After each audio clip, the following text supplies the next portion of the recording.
যে এই যে ডলারের যে অ্যাডজাস্টমেন্টটা হলো 10 টাকা থেকে 17 টাকা, এটা কিন্তু আমাদের ভোক্তা পর্যায়ে কোনো ইম্প্যাক্ট পড়বে না।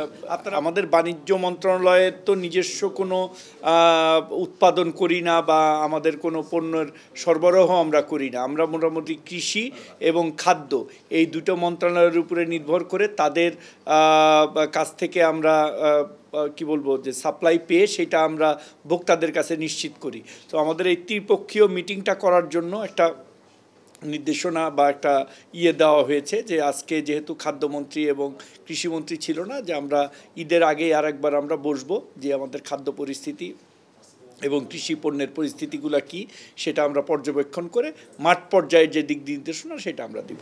মাননীয় মন্ত্রী, ডলারের দাম আমরা জানি যে ইতিমধ্যে বাড়ানো হয়েছে, সুতরাং যেসব আমদানি নির্ভর পণ্য রয়েছে সেটার দামও তো বাড়বে, তাহলে আবার বাজার মনিটরিং এর ব্যাপারে আপনারা কঠোর হচ্ছেন, তাহলে যারা ভোক্তা তাদের জন্য আসলে স্বস্তি কি হবে?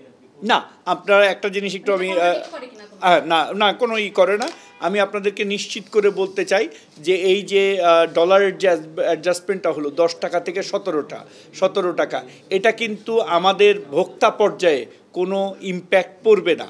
আপনারা বলবেন যে কেন পড়বে না, কারণটা হলো আমাদের আমদানিকারকরা তখনই কমপ্লেন করতেছিল যে ব্যাংক থেকে তারা সরকারি যে নির্দিষ্ট রেট সেই রেটে তারা ডলার পাচ্ছিল না। সো তারা তখনই 120 টাকা 22 টাকা এক একজন এক এক রকম ভাবে প্রাইভেটলি সেটেল করতেছিল।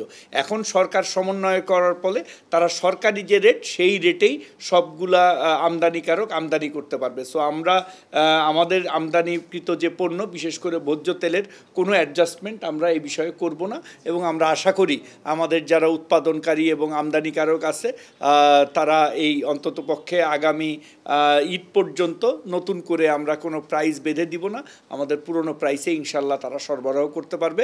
যদিও 6.5% ডলার ডিপ্রিসিয়েটেড হয়েছে, ডিভ্যালুড হয়েছে, তারপরেও আমাদের যে দাম সেই দামটা আমরা একই পর্যায়ে রাখবো ভোক্তাদের সুবিধার্থে।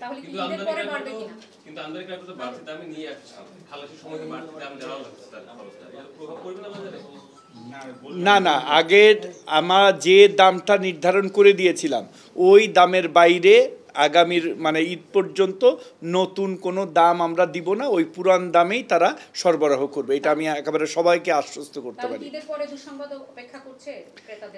এটা একটা আন্তর্জাতিক পণ্য, কোথায় যুদ্ধ হবে, কোথায় অর্থনৈতিকভাবে কি হবে এটা তো স্পেকুলেট করা সম্ভব না। এই মুহূর্তে আমাদের নতুন করে মূল্য নির্ধারণ করার কোনো প্রয়োজনীয়তা আছে বলে আমি ব্যক্তিগতভাবে মনে করি না।